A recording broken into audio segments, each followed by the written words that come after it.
a todos y a todas. Estamos celebrando el aniversario 71 de la Dirección de Educación Especial de la provincia, y en esta celebración estamos contentos de encontrarnos parte del equipo de la modalidad de educación especial con docentes de las instituciones educativas de la provincia. Y el tema que nos une tiene que ver con cómo enseñar a interesarse por el mundo a un niño, pensando en el nivel inicial y pensando en las formas y las estrategias que tenemos de enseñanza para llegar al espacio cotidiano. No vamos a perder mucho tiempo y vamos a pensar a conversar. Esto va a ser un diálogo, como proponemos el diálogo con las familias desde la institución educativa.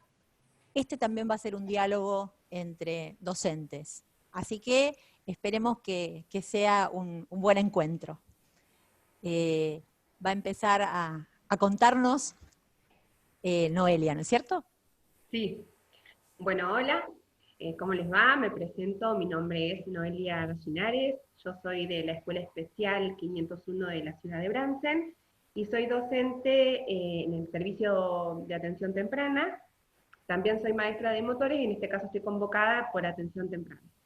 Bueno, nada, y un poco compartir y contarles alguna experiencia de esto de cómo le acercamos el mundo a nuestros niños.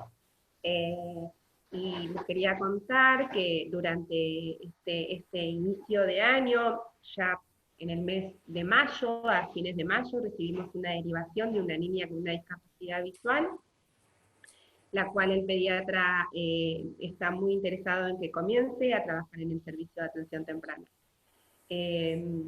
Ya ubiquémonos que a fines del mes de marzo ya nos encontrábamos en aislamiento, así que por esta situación nos comunicamos con el equipo directivo y planteamos la situación de, bueno, de hacer esta primer vínculo y acercamiento a la familia.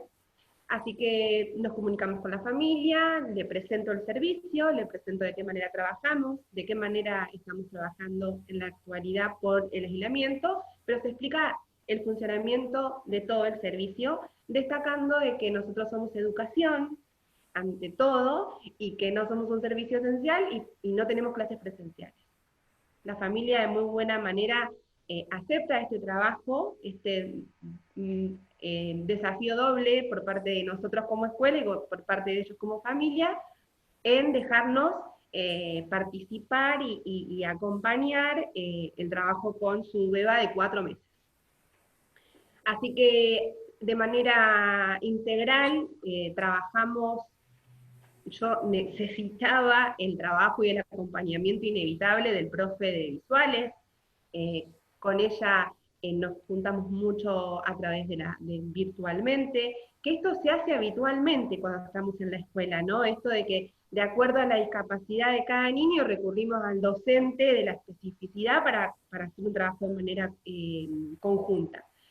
Así que la señorita Paula, que es la profe de visuales, con ella hicimos una videollamada en donde nos presentamos el servicio, nos destacamos como un servicio educativo, en donde la idea es compartir, acompañar y construir juntos, ¿sí? Junto a la familia, acompañar la trayectoria de su beba. La familia acepta, la señorita Paula se presenta y ahí arrancamos con el trabajo. Inicialmente lo que hacemos es construir una grilla teniendo en cuenta los contenidos del nivel inicial y los organizadores del desarrollo, en donde le mandamos a la familia para que ellos respondan y para que completen teniendo en cuenta la edad de la beba. La familia a los 2 o 3 días de manera muy rápida nos mandan fotos contándonos qué cosas y qué algunas cosas cumplía y otras no, de acuerdo a la edad de Olivia, y esto para nosotros fue la herramienta, el combustible necesario para poder hacer las orientaciones y poder plantear el trabajo con Olivia, pensando en un trabajo compartido con ellos y en un contexto familiar y natural. De esta manera, con toda esta información recibida, con la señorita Paula de Visuales, y con también el acompañamiento de la fonoaudióloga para tener en cuenta aquellas cuestiones de comunicación que no debían faltar, armamos las orientaciones. Nosotros en el servicio, y bueno, y acá somos todas de atención temprana, sabemos que nosotros orientamos, acompañamos, pero no imponemos absolutamente nada, la construcción es conjunta. Esto es un ida y vuelta permanente, es alumno, familia, docentes, equipo. Y en este tiempo de pandemia tuvimos que trabajar en equipo a través de otras metodologías que fueron videollamadas, fotos, videollamadas, llamados, mensajes. Bueno, de esta manera surge en que comenzamos a trabajar con esta alumna en el servicio.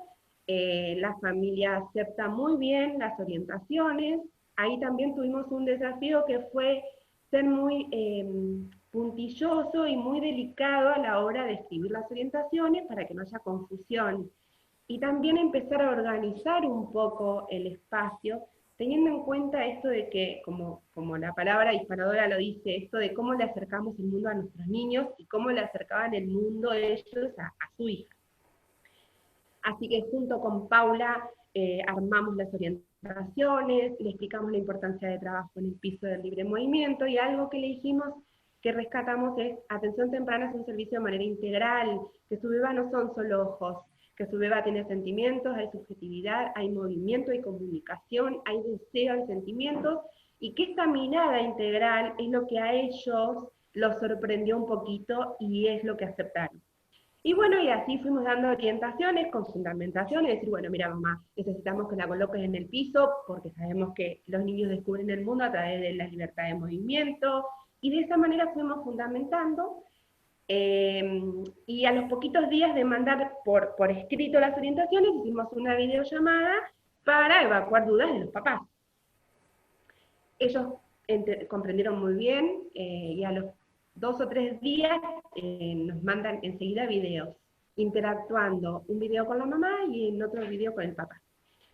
Nosotros tomamos esa información, ese material que los papás nos mandan, y observamos en este trabajo de hacer también la valoración funcional visual, que esto que es lo que nosotros hacemos cotidianamente en el aula, lo estábamos haciendo a la distancia, que estaban mucho tiempo en el coche, y que nosotros habíamos dado una orientación del piso, ¿no?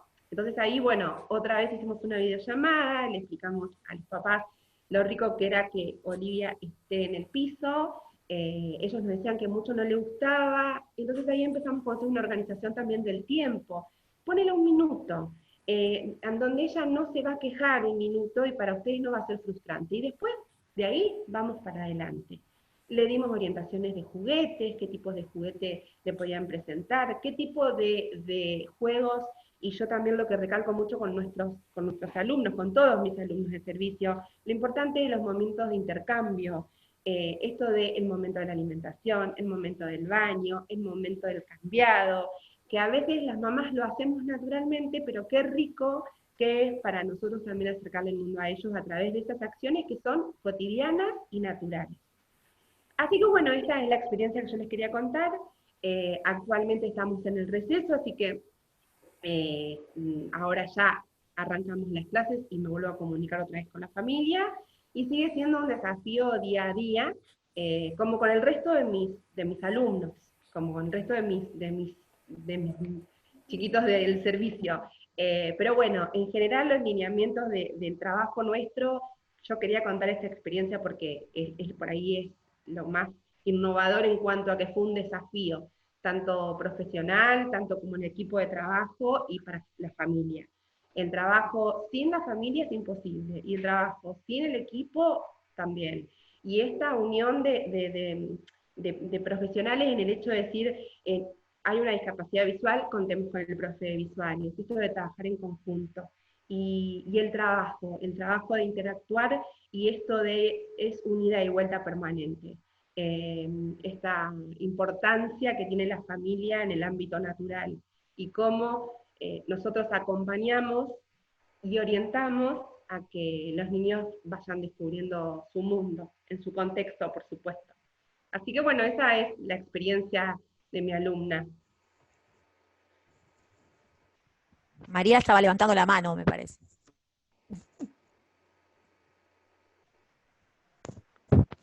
Hola, sí, yo soy Mariela Blanco, yo trabajo en el servicio de ATDI de la Escuela 504 de Isla, San Fernando. Y bueno, y un poco como decía Noelia, ¿no es cierto? Yo creo que el rol fundamental del servicio de ATDI se centra en esto, ¿no? En el trabajo integral y el abordaje integral de todo el equipo de la escuela, y el rol fundamental de la familia, construir y acompañar junto a las familias, ¿no es cierto?, en los aprendizajes de los niños en la primera infancia, en la importancia que tienen estos aprendizajes en su primera infancia, y dentro de, digamos, este contexto cotidiano, familiar,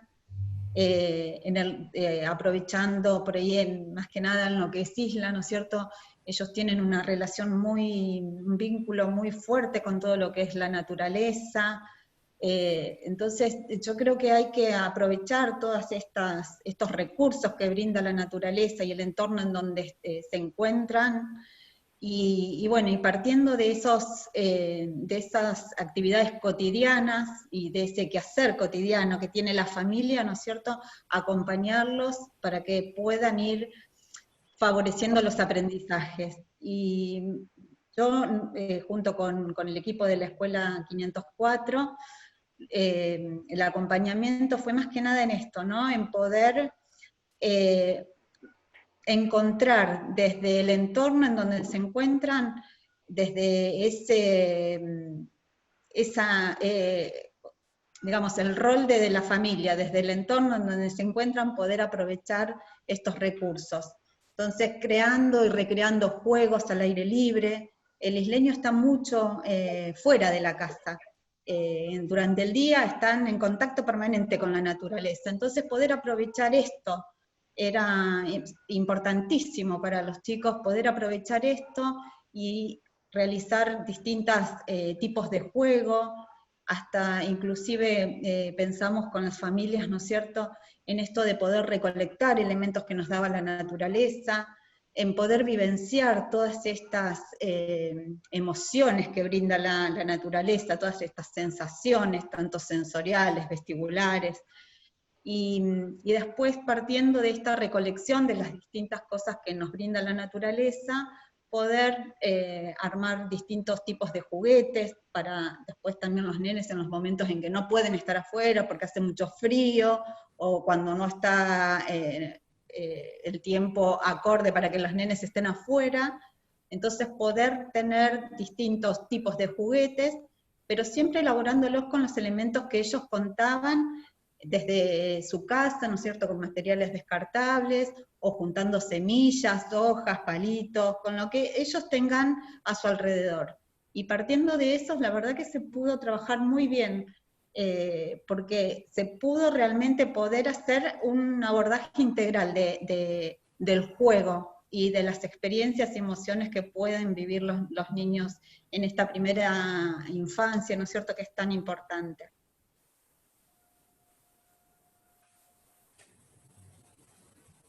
Me quedaba pensando, bueno, a las dos, ¿no? Cuando las iba escuchando, digo, qué interesante poder pensar este lugar que no es el lugar que le damos a la familia, sino que es el lugar que tiene la familia, ¿no? Digo, ahí es sumamente interesante, pero me parece que lo importante que aparece en estas dos experiencias que ustedes cuentan es que la escuela no está en un lugar que se pone en el lugar del saber único, sino que la escuela es una escuela que construye con las familias, ¿no? Y que esto que decimos siempre, que parece como muy trillado, de que tenemos que reconocer las diferentes culturas familiares, digo, ¿no? Bueno, acá se pone en juego. Yo reconozco todo ese entorno natural en el que vive este niño para poder hacer mi intervención y para hacer mis propuestas, ¿no? Entonces es una escuela que sugiere, una escuela que propone, que no es lo mismo que decir que es una escuela que indica, que da ejercicios, ¿no? Como esta cosa del ejercicio, sino que es una escuela que propone, que acompaña. Noelia contaba esta experiencia, ¿no? De, bueno, no sé, no le gusta ponerla en el piso, bueno, vamos probando de a poquito. No es un cambio así de golpe, ¿no? Sino que vamos probando, vamos sugiriendo. Me parece que aparece una mirada ahí interesante para poder pensar el lugar que le damos a las familias, ¿no? Sí, sin lugar a dudas, Mariana, considero que no es construir para el otro, sino es construir con el otro. sin lugar a dudas. La construcción es conjunta y esto es un ida y vuelta permanente. Y la familia, el rol de la familia siempre, como vos decís, siempre es sumamente importante para nosotros, para cualquiera de los docentes, ¿no? Pero en este construir con el otro, en donde vamos probando y vamos construyendo juntos. No hay manera de imponer, simplemente orientar y ver qué surge. Siempre en pos del estudiante, por supuesto. Tal cual, pensando, me parece, juntos, ¿no es cierto? ¿Cuáles son también las necesidades de esas familias? ¿Cuáles son sus vivencias? ¿Cuáles son sus realidades? Ahí Sabrina está queriendo comentar algo.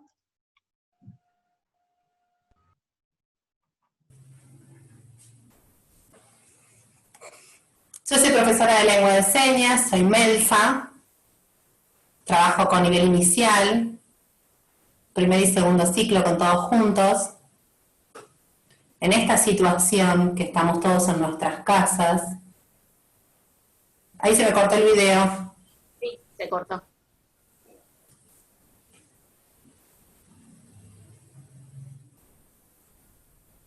Ahí retomó, ¿eh?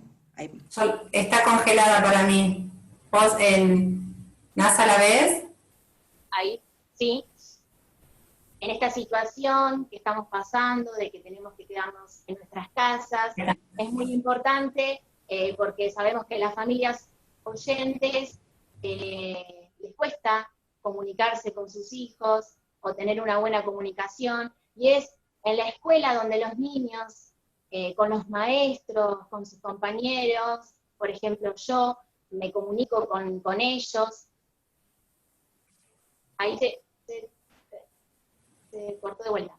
Ahí es donde pueden aprender lengua de señas y donde ellos se pueden expresar, porque en la familia no ocurre lo mismo. Es un espacio donde quedan, hoy en día, no se están comunicando en lengua de señas los niños. Es una situación muy difícil para los niños hoy, para los niños más chicos, los niños sordos, que necesitan ver, necesitan la comunicación visual. La lengua de señas es importantísima. Y no veo... En la escuela estuvieron preocupados por tratar de resolver cómo llegar a las familias en esta situación, ¿no? Sobre todo con los niños más pequeños. Y de cómo poder trabajar de forma conjunta, tanto las escuelas como la familia. Y ahí perdón. Sí, seguida, Sole, y es... Se me corta a mí. Ahí surgió un proyecto a través de juegos como una de las formas privilegiadas de que la lengua de señas siga circulando en las casas. Y cómo construir una pelota, por ejemplo, con medias. Ahí se me corta. Juegos con los nombres.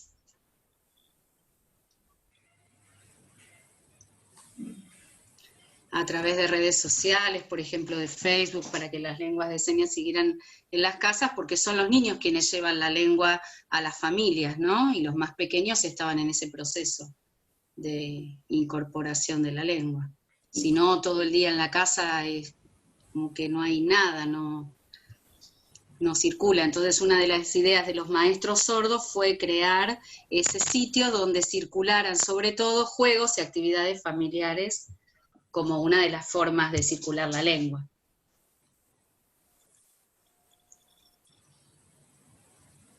Yo le quería preguntar a Sabrina, ella es, aparte de ser docente, es mamá sorda, pero tiene hijos oyentes, ¿no? Digo, por ahí si puede contar un poquito la experiencia, también, en relación a la crianza de sus hijos, si los niños van a la escuela, no sé, pero por ahí pueda contar un poco esa experiencia que me parece interesante, ¿no?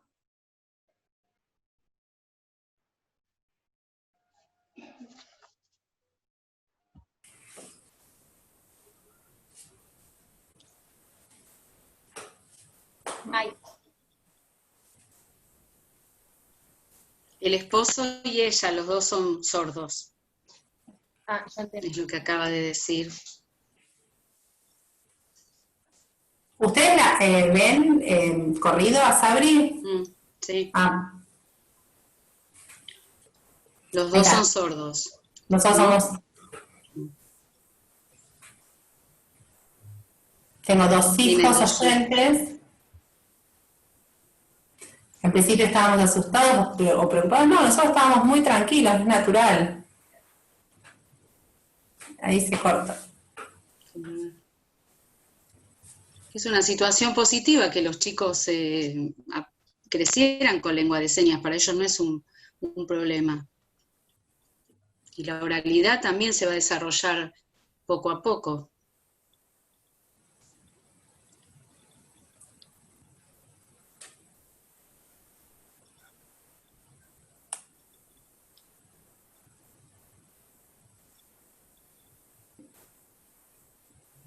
Uno de sus hijos especialmente, que tomaba mucho la palabra oral, y el esposo de ella preguntaba, ¿qué dice? ¿Qué dice? Entonces ella ahí fue introduciendo, por ejemplo, el alfabeto dactilológico como un puente entre las dos lenguas, porque el niño quería hablar oralmente, ¿no?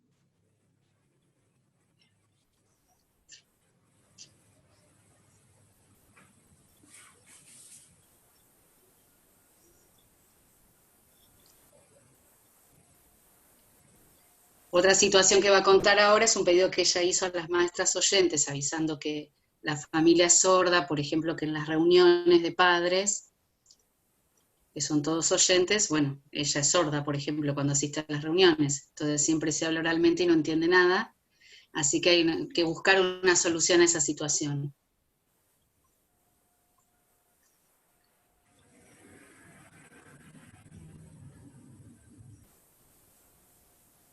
Que se le dificulta ir a esas reuniones masivas de varios padres, entonces planteó buscar, por ejemplo, otro espacio donde pudieran conversar con ella, porque bueno, no hay interpretación en esas situaciones.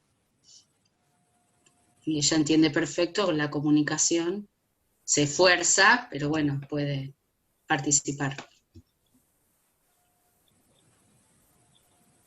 En algunos casos pudo.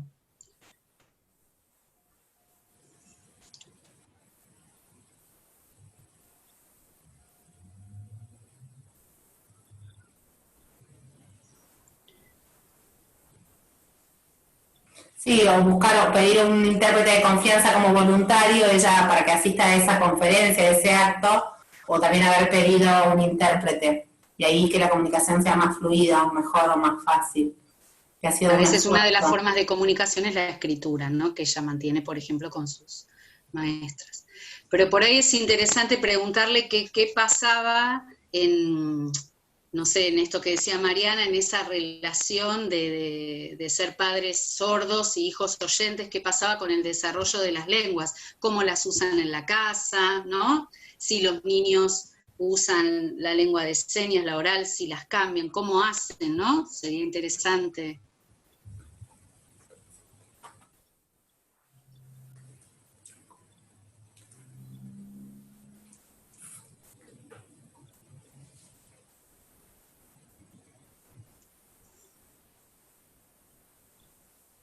Generalmente más usamos la lengua de señas, o la lengua oral mezclados, más la lengua de señas. No. Por ejemplo, ella y su esposo usan lengua de señas entre sí, ¿no? Y los chicos miran, pero bueno, hay usos lingüísticos que, esto lo agrego yo, que van variando en la casa, y los chicos perfectamente ven la comunicación en lengua de señas y comprenden todo. En realidad es un capital cultural, esto lo Estamos digo yo, acostumbrados a mucho esto. más grande.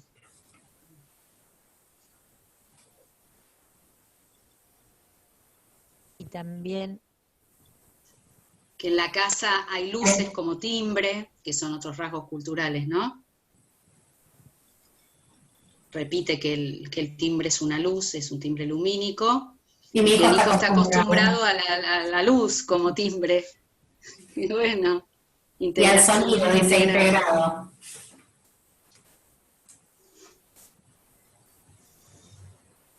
Creo que Mariela quiere hacer alguna pregunta o no sé si querés No, comentarles más que algo. nada aportar por ahí, ¿no es cierto?, de esto que yo decía hoy, de la importancia que desde el servicio de TDI podamos orientar desde la cotidianidad de la familia, ¿no? Desde las vivencias y la cultura de la familia, cuáles son las necesidades de esta familia, cómo se maneja este niño dentro de su familia. Por eso siempre creo que el trabajo de ATDI es fundamental estar ahí, acompañando a la familia y ligado a las vivencias y realidades de cada familia. Me parece que esto es lo que hay que fortalecer, y partiendo de ahí, ¿no es cierto?, ir construyendo con cada familia y con cada niño, respetando, ¿no es cierto?, esto, las culturas de cada familia y las vivencias que tiene cada familia con sus interacciones diarias, ¿no?, y dentro de lo cotidiano, y ahí es donde se van a poder vivir realmente los aprendizajes. Sí, también pensaba que, digo, es reconocer que esta es la lengua materna de estos niños, ¿no? Bueno, la lengua materna es la lengua de señas. Llega a la escuela ese niño y encontrará otra lengua que se suma a la lengua que ya saben, ¿no? Digo, y a la inversa también, ¿no? Digo, cuando nosotros decimos que tomamos la lengua materna, puede ser una lengua originaria, ¿no? Entonces, digo, me parece que es importante esto, de poder tomarla como una lengua que es la propia lengua, que la tenemos que reconocer, y que ese niño pueda después en algún momento hablar las dos lenguas también, ¿no? Tal cual. Interesante. Y además elegirla, ¿no? En qué momento usar una y en qué momento usar otra, digamos. Esto también le da una autonomía en cuanto a poder elegir, en que se sienta más cómodo en un espacio o en otro. Sobre todo porque a veces las diferencias culturales en las lenguas, ¿no?, como agregan las compañeras, aunque sean otras lenguas, cada lengua tiene aportes que no tiene otra lengua, ¿no? Formas de nombrar, formas de explicar los conceptos, de comprenderlos. Entonces, en realidad, todo eso es un capital cultural de la humanidad. Por eso es tan triste cuando las lenguas desaparecen y los hablantes dejan de usarlas, porque justamente son otras visiones del mundo, en esto que hablábamos de acercar el mundo, ¿no? Son otras visiones del mundo, otras lenguas, porque son expresiones culturales de grupos que se contactan y desde su estar en el mundo crean significados, ¿no?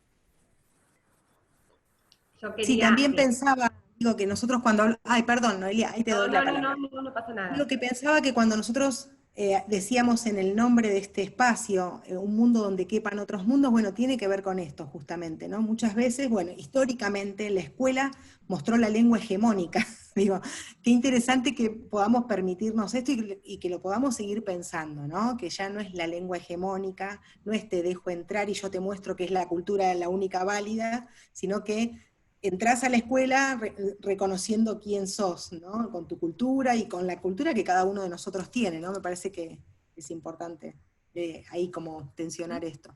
Sí, ahí no te Yo creo que como aportar a eso hay algo súper interesante, que es un documento muy nuevito de 2-3 años, que las escuelas secundarias, donde hay alumnos sordos, donde asisten alumnos sordos, ya hay un documento donde esas escuelas se transforman y se llaman escuelas secundarias plurilingües.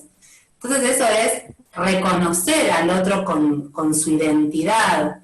Esto que recién decías de las lenguas hegemónicas. Bueno, ¿qué es esto de que el español es la única lengua que circula en nuestros pueblos cuando tenemos, como en el pueblo donde yo vivo, otras comunidades, ¿no? Donde esas escuelas secundarias no solo... El caso que a mí me tocó de compartir con un alumno sordo, cuya lengua era la lengua de señas, había compañeros cuya lengua materna era el laosiano, ¿no? Entonces, cómo circulaba todo, pero más allá de cómo circula, porque es cuando queremos ver lo que circula. Las cosas suceden, ¿no? Pero digo, ¿cuándo lo vemos y cuándo hay una decisión política de hacernos cargo, de plasmarlo en un documento y decir, bueno, ahora hay un estudiante sordo, no es un estudiante sordo y nada más, no es viene la intérprete y te resuelve el mundo, no es el de la escuela especial, no. Es toda una escuela que se transforma, donde va a haber un montón de lenguas circulando, que hoy, como yo siempre digo, son estudiantes de secundaria, y ya a esta altura, como Tobías, va a ser papá, y va a ser el papá y va a tener la experiencia que recién contó Sabrina también. Entonces, ¿cómo se va a preparar esas escuelas del futuro para los padres sordos, de niños oyentes como de niños sordos. Entonces en el mundo suceden cosas. El punto es si nosotros nos vamos a hacer cargo de lo que vemos que sucede. Bueno, en el área de sordos nos hacemos cargo divinamente, porque amamos la comunidad sorda, pero digo, pasan un montón de cosas. Y está bueno que el mundo, que nosotros que somos parte del mundo, y ese mundo tan cercano al niño y a la niñez, le demos ese poder a la familia, y que la familia entre y salga de la escuela libremente, que construya, que no tenga que pedir una reunión, que sea parte, que el comité de padres esté dentro de la escuela. Sí, Bien. quiero sumar, o retomando de lo que hablábamos de esta diversidad de culturas, cuán atentos tenemos que estar los docentes en el servicio de atención temprana cuando damos alguna orientación o cuando hacemos alguna sugerencia, porque si nosotros no conocemos la cultura de esa familia, tal vez algo que nosotros estamos orientando para ellos es chino, es distinto, o no está bien visto en su comunidad o en su cultura. Esto es tan importante, este acercamiento al mundo, pero tengamos en cuenta, ya sea una comunidad, la comunidad en este caso con una familia que hay dos lenguas, lo rico que debe ser, o una familia que vivan o que provienen de otro país, en donde la cultura es totalmente distinta y la crianza es distinta. Me ha pasado puntualmente de recibir un niño todo envuelto, que era una cosa sin movimiento, pero eso estaba muy bien para esa mamá, porque era la manera de darle seguridad y de darle salud y darle su amor. Entonces, ¿cómo a través de un trabajo de intercambio, ambas tuvimos que respetar al otro? En esa cultura y en esa manera de crianza. Por eso cuando hablamos de construcción conjunta es esto. Y bueno, y rescato lo que Sabi decía, que ella manda y orienta juegos para los niños en su casa, porque claro, toda la lengua está en la escuela y muchas veces en el hogar esto no sucede. Lo rico de ese trabajo y que ella sea tan... esto se nota que ella tiene como mucho sentimiento para lo que está haciendo, así que nada, quería sumar eso. Muy bien. Bueno, ¿y Emiliano nos va a contar algo?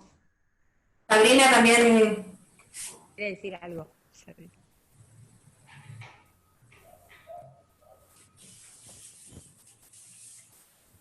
Hola a todos, mi seña personal es así, mi nombre es Emiliano, mi apellido Orbe, yo soy una persona sorda y trabajo en la escuela de docente de Mensa, soy Mensa, en Mar del Plata, en la escuela número 515. Les voy a contar una experiencia de cómo trabajamos y cómo se dan ciertas situaciones de trabajo en la escuela.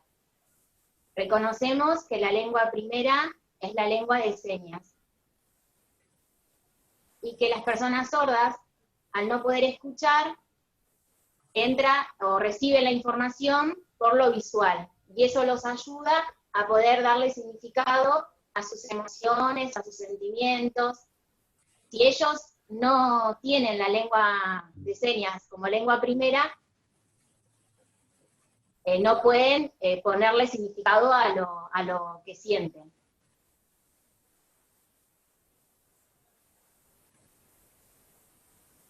Por eso en la escuela se enseña la lengua de señas como lengua primera. Una de las cosas que se hace, que es muy cultural, el llamar, que es con un toquecito en el hombro. También hacemos juegos, como por ejemplo cambio de roles, y eso incentiva al niño, al alumno, a que vaya aprendiendo, que tenga ganas de seguir recibiendo información, y también pueda ir adquiriendo y progresando en la lengua de señas. Nosotros, como grupo, nos comunicamos en lengua de señas, pero a veces le damos la oportunidad a ellos para que puedan comunicarse y puedan expresarse libremente. La comunicación con ellos es diariamente en lengua de señas. Nosotros no sabemos qué situación pasan ellos en su familia. Sabemos que los padres de ellos, la mayoría son oyentes, y que por ahí están aburridos. Por eso nosotros desde la escuela los ayudamos a que ellos puedan reconocer qué es lo que les pasa. Por ejemplo, si tienen dudas, si sienten algún sentimiento, que ellas puedan entender qué es lo que sienten, qué es lo que les pasa. Que le encuentren significado a lo que les pasa. Y que de manera natural ellos puedan expresarse.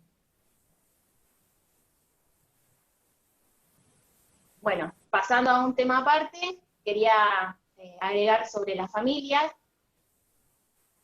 Hace tiempo las familias de los niños asistieron a la escuela, jugamos con masas. Las familias al principio yo noté que no me sostenían la mirada, porque no están acostumbrados, desde lo auditivo no están acostumbrados ustedes los oyentes a sostenerme la mirada. Yo entiendo esto, tengo esta paciencia, estoy acostumbrado a contacto y experiencia con personas oyentes. Entonces empiezo como por lo básico, les voy preguntando, ¿estás bien? ¿Tenés frío? ¿Viniste caminando en moto? La comunicación básica, poco a poco vamos con eso. Les doy masa, les reparto masa a las familias para que jueguen con esas masas. Y les muestro la letra E de Emiliano. Les muestro que con masa, a ver, y les pido, a ver, esa letra E, bien, bueno, van haciendo. Luego la M, a ver a cada uno, bien. Y se me corta. Bueno, y hasta ahí concluyendo el nombre. Se me corta. Yo fui Nos voy mirando, voy observando las familias. Los niños sordos también van mirando y se sorprenden. Se ponen contentos de eso. Hace un tiempo esos cursos, esos momentos de lengua de señas había mucha gente, luego empieza a reducirse, ¿no? Esos espacios, bueno, por situaciones particulares, como que van desapareciendo.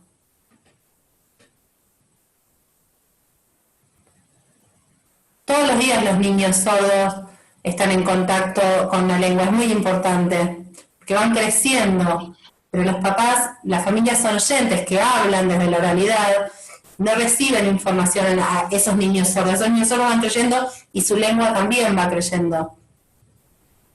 Pero es como un crecimiento dispar, a veces los niños quieren expresarle algo, los padres lo miran y no lo ven, lo miran sin ver. Entonces, esa familia que no aprendió lengua de señas perdió tiempo. Es muy importante que desde niños practiquen y aprendan junto a ellos, paralelo a ellos, la lengua de señas y que puedan intercambiar desde esa lengua. Es lo más importante. Por eso agregaría que uno de los trabajos fundamentales de las escuelas, el trabajo de estudiantes sordas y sordos, tiene que ver con el trabajo con las familias en la transmisión de la lengua, y por eso también ha crecido, Mónica, también si querés podés contar algo de eso, la participación no solo de la lengua de señas en los servicios de atención temprana, y de los maestros y las maestras sordas, e incluso de una forma de trabajo en los domicilios, ¿no? Como formas de acceso cada vez más temprano al desarrollo lingüístico por medio de esta lengua natural, pero que involucra a toda la familia, no solamente a los niños y a las niñas, ¿no?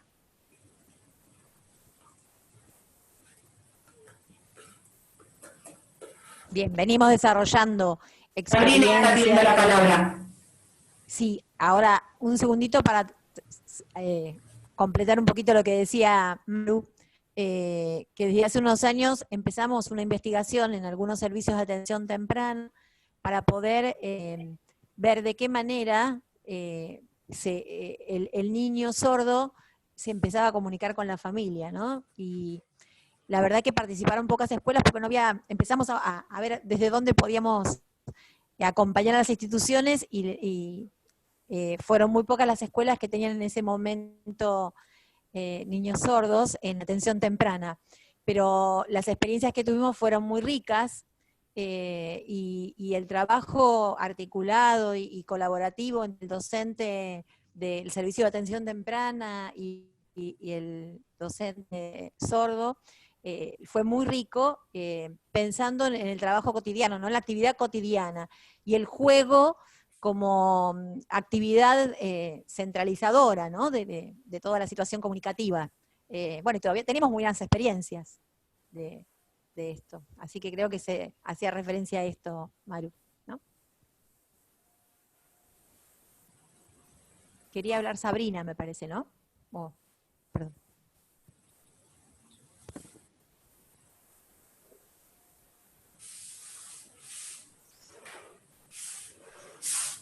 Lo que dijo María Eugenia es muy importante. Es importante que se tenga contacto en la familia, es algo fundamental. Quiero contar desde mi experiencia laboral,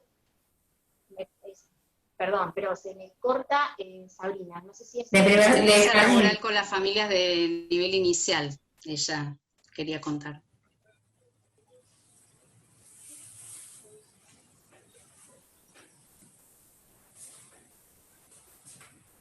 Ella trabaja en un espacio para las familias del nivel inicial que considera que es sumamente importante. Esa fue la primera vez en donde los padres ingresaron a la escuela de sordos, que al principio estaban asustados, tenían miedo, decían, ¿cómo voy a hacer? Que la mayoría eran sordos. Yo me presenté, los invité a ese taller, les expliqué. Yo les expliqué sobre mi identidad, sobre la cultura, que yo crecí. Les fui contando toda esta historia a los papás. Los papás estaban sorprendidos. Decían, ¿vos sos sorda? ¿Estudiaste para maestra de sordos? ¿Cómo fue? Me preguntaban y me preguntaban. Sí, les iba explicando esto, yo les enseñaba también lengua de señas. Y algo más de información, y les daba información muy profunda. Los papás quedaron boquiabiertos. Yo a propósito les preguntaba, ¿ustedes en su casa cómo se comunican con su hijo?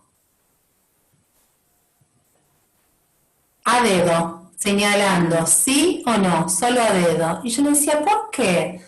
No, es más importante que se comuniquen con la lengua de señas. Porque, por ejemplo, la mayoría de las familias le decían, no toques esto, no hagas esto cuando son chicos, porque es así, que no toquen, que no hagan, los chicos quieren tocar todas las cosas. Pero es peligroso. Los papás y las mamás nos miramos y decimos, eso no. Y el niño sordo no entiende, porque no hay una comunicación. Deben ustedes explicarles que no se toca, que tiene que tener cuidado, que debe tener paciencia. Deben explicarle con paciencia, repetírselo otra vez y otra vez. Yo les fui explicando en ese taller que era para los papás y para las mamás, para que realmente entiendan, para que sean conscientes y así puedan dentro de las casas de sus hogares comunicarse. Es muy importante ese contacto. Hay que esforzarse y hay que tener ese contacto también. Yo, por ejemplo, les mostraba filmaciones, videos sobre la cultura sorda, les fui mostrando a los padres para que conozcan y que abran su cabeza. Entonces, esto es algo que es positivo, siempre es positivo, porque los padres dicen, ay, mi hijo no es negativo que sea sordo. No, nada que ver, eres sordo. Y él puede llegar, puede estudiar, puede hacer la secundaria, un terciario, puede ir a la universidad, él puede. Esto no es negativo ser sordo, es positivo. Es muy importante que ustedes reciban información y que aprendan y que vean. Eso quería decir. También es importante acá cómo circula la lengua y la comunicación, ¿no? Cómo rescata en esto Sabrina, lo que es el aspecto comunicativo, ¿no? Y las primeras interacciones. Y que por ahí esas interacciones no son cuando el chico es receptivo, cuando solo puede, y no solamente dentro de los niños sordos, ¿no? Sino dentro de otras culturas también, cuando por ahí hay un niño con alguna discapacidad motora o múltiple, que solo acepta o rechaza, y de repente nosotros somos los encargados de abrir ese mundo, ¿no? De abrir esa posibilidad de que pueda decidir, que pueda tener intención, que eso se convierta en un aspecto comunicativo, y no solo quede en aceptar y rechazar. Y se entiende todo, porque se ríe, le digo esto y se ríe, le digo aquello y se ríe, pero en realidad está siendo receptivo, no está pudiendo tener intención con un otro. Me parece que por ahí también es un punto en común con otras situaciones, ¿no?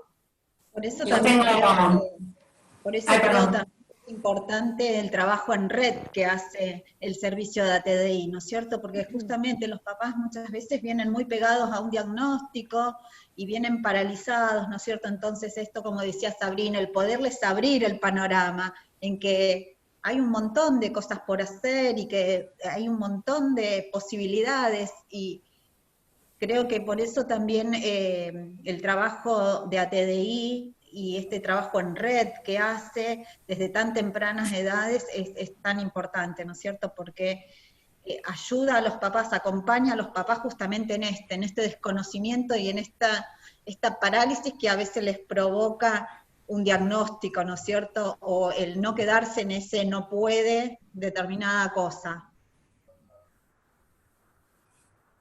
Sí, yo creo que es fundamental, incluso que nosotros podamos a corto plazo, yo lo he hablado con María Eugenia, de dejar de hablar de escuelas de educación especial. Somos escuelas, dejar de hablar de inclusión, de integración. Son niños, somos adultos, y en ese individuo que somos cada uno, podemos, no podemos y podremos, ¿no? Entonces, como el trabajar con niños a los cuales empoderemos y en el camino que hagan, ¿no? Como poder construirse lo más libremente y más empoderado posible. Me parece que ese es como el secreto, respetando siempre, construyendo con ellos desde lo cultural, ¿no?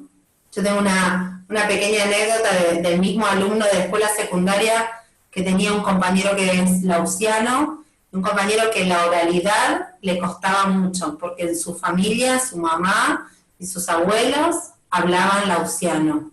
Entonces, la escritura también le costaba mucho. Y la primera exposición que hicieron en grupo, llamémosle el sordo y el laosiano, estaban juntos. Y el chico que era laosiano, el estudiante laosiano, le daba vergüenza y le pudo expresar a su amigo que la vergüenza era, porque tenía como dificultades en una oralidad corrida. Y Tobías, que es el alumno sordo, le dijo que él se quedara tranquilo, que él lo iba a ayudar, que él iba a ir viendo qué decía. Bueno, y Tobías se anotó en un papel algunas palabras. Entonces le digo, Tobías en esa escuela estaba parado, es una escuela que lo recibió abiertamente, donde él, cuando la provincia puso un rol y un lugar de un intérprete, él tuvo el acceso a todo de verdad, donde él construyó su identidad como un estudiante más. Pero bueno, es esto, él se empoderó y él ayudó a empoderarse a su compañero, ¿no? Te digo, que con lo que cada uno tiene y tenemos, construyamos y demos lo mejor para que cada uno logre por lo menos lo que se proponga. Me parece que ese es el gran secreto de ese gran mundo donde somos un montón de mundos. Sí, y siempre después con la responsabilidad pensando de ¿no? y tomando lo que fueron diciendo con respecto a los entornos cotidianos, el juego, la participación de los niños y de las niñas, cómo el espacio de atención temprana y desde el nivel inicial, ¿no? Los niñitos del nivel inicial segundo ciclo, de 3 a 5 años, cómo se acompaña a las familias para hacer que cada momento cotidiano sea significativo y que en ese momento cotidiano se le acerque el mundo a ese niñito o a esa niñita. Cuando, no me acuerdo si Noelia o Mariela decían, el cambiar el pañal no es, a veces lo hacemos muy rápido, pero en el cambiar el pañal hay comunicación, hay interacción, hay un ida y vuelta, es un juego y donde también se puede incorporar muchísimo, bueno, lo que hablaba Sabrina con el tema de lo que es la lengua de señas, ¿no? Todo lo que es el ida y vuelta en ese momento, el lavado de manos, el comer, el jugar, son todas situaciones cotidianas del día a día que pueden estar cargadas de comunicación, aprendizaje, interacción, que dependiendo de cada niñito, va a ser diferente. Sabemos que, bueno, si el niñito es sordo, la interacción tiene que estar presente su lengua materna, que es la lengua de señas argentina. Si el niñito es un niñito ciego, tenemos que ver cómo le vamos a acercar el mundo para no ser invasivos con su cuerpo, sino ser amables y acercarle las cosas a su manito. Y que cuando ellos se muevan encuentren el juguete, ¿no? Lo que le pasa al niñito ciego. Entonces, en cada situación cotidiana, ir viendo cómo le acercamos el mundo. Y para eso está esto que ustedes marcaban tanto de las casas, conocer a la familia, la cultura familiar, las características de esa cultura familiar y que cómo esto de el aislamiento nos provocó a todos y a todas un desafío en nuestras intervenciones pedagógicas, pero también nos abrió la posibilidad de trabajar de otra forma con respecto a las familias, ¿no? Como para que esto nos quede como una fortaleza para cuando volvamos a la presencialidad de nuestros servicios educativos. Sí, quiero agregar, escuchando Sí. todas las experiencias, que yo siempre rescato de nosotros como servicio, o ya sea yo, maestra de motores, de sordos, ciegos, etcétera, que siempre nos paramos en lo que el niño o el adolescente puede. Entonces, cuando las familias llegan con estos diagnósticos tan terribles, que son puras palabras o son muchos no, cuando nosotros nos paramos siempre en lo que ese niño puede, la familia se va de otra manera. Por ejemplo, como maestra de motores también lo puedo decir, porque muchas veces esto que Mónica dice, se ríe todo el tiempo, pero no hay un intercambio. Entonces, esto de ir a la familia demostrándole y que vayan ellos también descubriendo de que siempre tienen algo, que se puede, y pararnos en lo que tienen, no en lo que falta. Eso es muy rico y creo que es lo que también Sabri decía en esto de que le mostraba a los papás que no es negativo ser sordo, es muy positivo y puede llegar hasta donde ese niño se lo proponga. Eso yo creo que es muy propio de nosotros los que estamos en educación especial. Bueno, la verdad que una conversación, justamente, ¿no? Una conversación interesante. Me parece que fuimos como tejiendo, ¿no? Cuando decimos un mundo en donde quepan muchos mundos, es esto, ¿no? Esto de construir esta trama, ir tejiendo. Me parece que acá en esta conversación pudimos ir tejiendo un diálogo, pudimos ir pensando, y si hay algo que también nos trajo este contexto de aislamiento, es la posibilidad de encontrarnos, ¿no? Y hoy estamos acá compartiendo una conversación para seguir pensando la escuela, para seguir pensando la enseñanza, para seguir pensando el lugar que tienen las familias, que tienen, y no que nosotros se los damos, ¿no? Sino el lugar que tienen las familias, y el lugar que cada uno de nosotros tiene en la escuela y en la sociedad, ¿no? Así que me parece bueno, que fue muy, muy valioso este encuentro. Agradecer a las docentes y a los docentes que han venido hoy a compartir esta conversación con nosotros en el marco de esta celebración que nosotros estamos celebrando, la educación especial, pero la estamos celebrando porque la seguimos pensando. Y me parece que el mejor modo de pensarla es con los maestros y las maestras que están todos los días en las escuelas, ¿no? Que son los protagonistas junto a los niños y a las niñas y a los jóvenes. Así que, bueno, vamos a cerrar esta mesa acá. Los invitamos a seguir compartiendo otras actividades que va a haber en estos días también. Así que, bueno, gracias a todos por por haber participado, por haberse comprometido desinteresadamente, a las intérpretes que también se sumaron a acompañar, y bueno, y a seguir pensando juntos, ¿no? La escuela. No sé si alguien quiere decir algo más y nos cerramos acá entonces. Bueno, gracias a todos. Muchas gracias, Sauri. Gracias a todos. Gracias.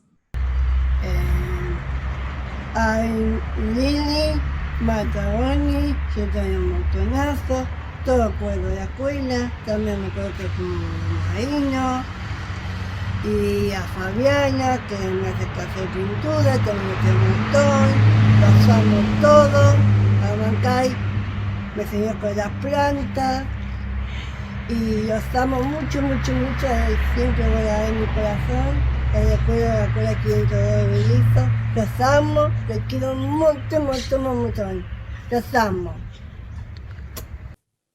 Hola, soy Valeria Cafaso, trabajo en la escuela 501 de La Matanza. Tuve la suerte de trabajar en muchas escuelas especiales del distrito. Guardo en mi corazón experiencias maravillosas. Pensando en esta celebración se me vienen a la mente un montón de historias, imágenes y palabras entrelazadas. Entre todas ellas me quedo con la creatividad y la mirada amorosa. Soy Marcela Escobar, trabajadora social, recientemente jubilada de un cargo de directora de una escuela especial de La Plata, la escuela domiciliaria, experiencia que me permitió crecer profesionalmente y personalmente, que es lo más importante, y creer fundamentalmente que un sistema educativo inclusivo es posible y que una sociedad inclusiva, más inclusiva, es posible.